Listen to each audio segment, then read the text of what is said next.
Re, kur ir grīda, kur ir stingra, uzticama, labs risinājums. Šodien esam atbraukuši uz uzņēmumu Next Home, kur tiek montētas Fermosol grīdas. Fermosol grīdas ir iespējams izmantot gan kā neapsildāmajām grīdām, gan kā apsildāmajām grīdām.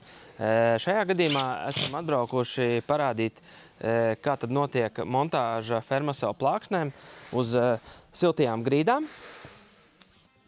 Sūdiņi, kuri pēc tam, kad liec segumu pa virsu, viņš var būt nelīdzinā neviena līmenī kā vajag.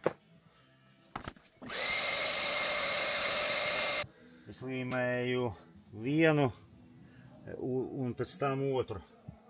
Tāpēc, ka, kad divas līmē, bišķi sanāk citreiz vienu pusi vairāk, vienu mazāk, man tā nepatīk. Patīk šī labāk.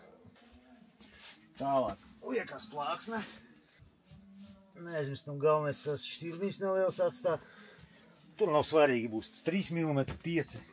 Tāpēc, ka no abām pusēm būs kā vajag. Jā. Tālāk ņemās skrūves. Skrūvējās noteikti, tās nevar dziļāk ņemt arī.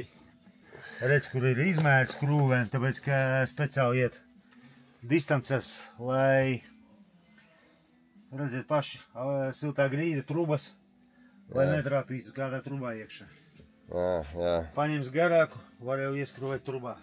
Jā. Un tad obligāti, kad skrūvē, obligāti jākāp augšā uz savienojumu vietu. Tad viņa normāli saspiežās ar līmi un plusa skrūvi vēl klāt. Ik pa cik centimetriem? Nu, sanāk. Kājas. Kāja, nu, tas apmēram. Jā. Nu, apmēram tas. Un jāskatās arī skrūvē, lai plākumi būtu, lai nebūtu nekādi zobi.